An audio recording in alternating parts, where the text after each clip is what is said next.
Olá, pessoal! Espero que todos estejam bem. Professora Silvia Antunes falando aqui do canal que tem o propósito Educa Transforma através da técnica dos 3 As. Aprender, aplicar e agir. Agir com o sentido de partir para a ação e compartilhar o conhecimento. Então, pessoal, hoje nós vamos falar sobre essa dinâmica aqui, né? Dessas ações: comprar, vender, receber e pagar. Vem comigo depois da vinheta e eu te explico melhor.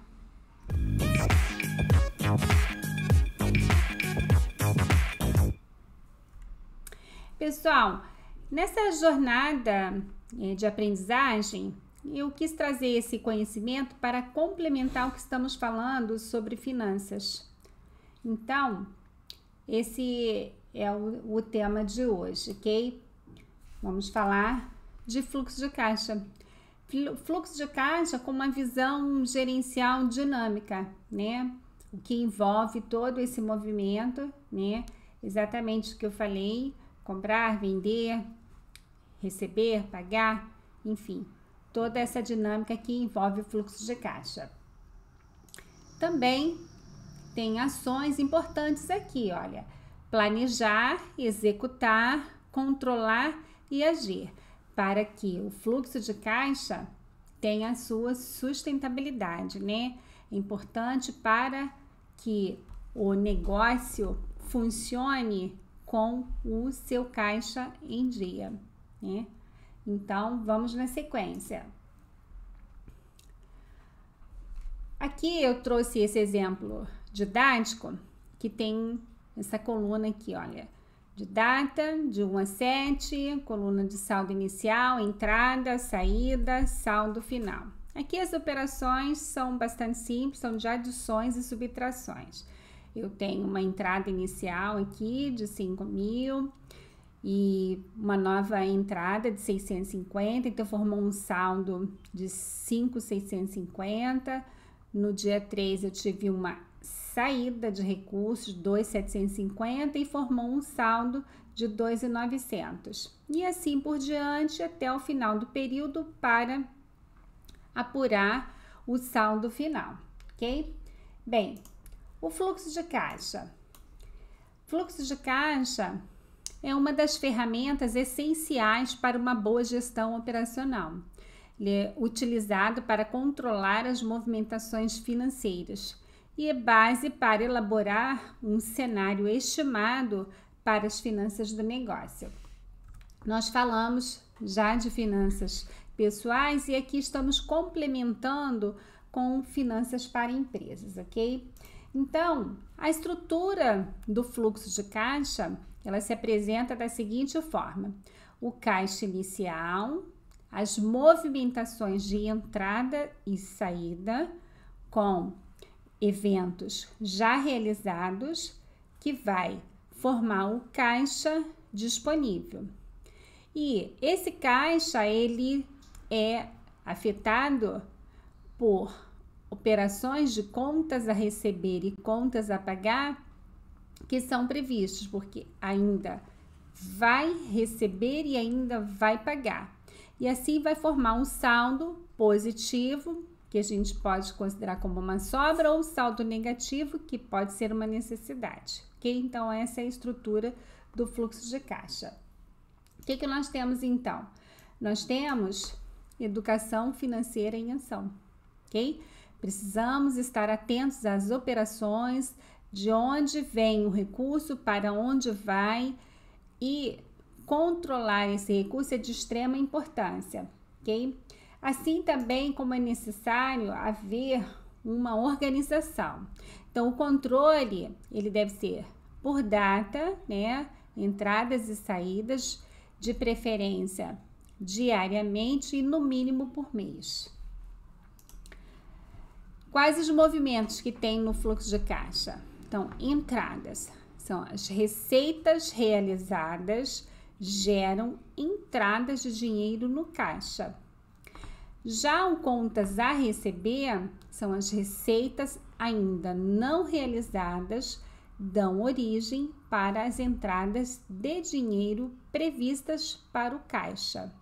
Então, contas a receber é um direito que não aconteceu ainda, ele será recebido. Então, ele, por enquanto, é uma previsão, ok? E para o caso das saídas, nós temos a seguinte situação. Os custos e despesas realizadas são as saídas de dinheiro do caixa. Então, você efetivamente vai tirar o dinheiro do caixa. Já o contas a pagar são os custos e despesas ainda não realizadas, que são as saídas de dinheiro previstas para o caixa. Você não pagou ainda, vai pagar, está previsto que se faça o pagamento, ok? Bom, qual a importância? A importância do fluxo de caixa? Manter o equilíbrio financeiro do negócio, né? Equilibrar aí as entradas de dinheiro no caixa e a saída. Bem, trouxe aqui esse exemplo didático de um ciclo operacional para facilitar o entendimento. Então, aqui nós temos operações de saída e entrada. Como saída, por exemplo, ao adquirir um produto, vai gerar um contas a pagar, que consequentemente, no momento do pagamento, vai gerar uma saída. Esse produto adquirido, ele vai para o estoque, posteriormente efetua-se a venda do produto, né? Essa venda gera um contas a receber, conforme o prazo de recebimento do cliente, o que foi acordado, e vai gerar uma entrada de dinheiro no caixa. Bem, dessa forma a gente pode ver que o fluxo de caixa ele tem operações passado, presente como realizado, e o a realizar ainda é o futuro, então são as previsões. Nós vimos que o contas a pagar e a receber, eles estão aqui em situação futuras, eles não aconteceram ainda, são previstos. Já os custos e despesas já realizados, eles se encontram aqui nesse período, né? Ele já foi assumido e ele está aqui para ser pago. Então, vamos ver um exemplo aqui. Ao pagar o fornecedor pela aquisição do produto, exatamente o que acontece? Uma saída de recurso. Efetivamente, se tira o dinheiro do caixa para efetuar esse pagamento. E, por ocasião de que o cliente efetue o pagamento, né? Então, o seu caixa recebe uma entrada de dinheiro no caixa. Em termos de dias, esse fluxo aqui, ele vai complementar esse entendimento. Veja bem, nessa linha cinza nós temos aqui, olha, 90 dias, de 0 a 90. Quais são as operações que estão acontecendo aqui? Olha, um compromisso para pagar em 30 dias e um recebimento para receber em 45 dias, né? Bom, o que eu tenho aqui? 90 dias para entrar recurso no meu caixa, 30 dias para sair, então o ciclo do caixa é 60 dias. Então, a gente já percebe aqui que há um descasamento das datas entre pagamentos e recebimentos. O caixa, ele precisa ter um saldo para que ele sustente a operação, né? A sustentabilidade do negócio depende do controle adequado desse fluxo de caixa, é o gerenciamento. E aqui eu vou apresentar pontos importantes com relação ao fluxo de caixa, pontos de atenção. Então, registrar as receitas e despesas, né, realizadas e previstas, classificar e agrupar os itens entrada e saída, monitorar os vencimentos, pagamentos de fornecedor para que não haja multa indevida por atraso e atenção aos recebimentos para que não falte dinheiro no caixa. Então, acompanhar, monitorar pagamentos e recebimentos. E com relação às provisões, por exemplo, mensalmente você efetua o pagamento da folha de salários. Não recebeu informação ainda de recursos humanos, mas sabe que vai ter essa saída do caixa. Então, você faz uma provisão do seu controle para que não haja essa falta de recurso. Bem, e outros pontos de atenção É necessário, olha, acompanhar o comportamento do fluxo de caixa ao longo do período, para que seja verificado se há sobra ou necessidade de recurso.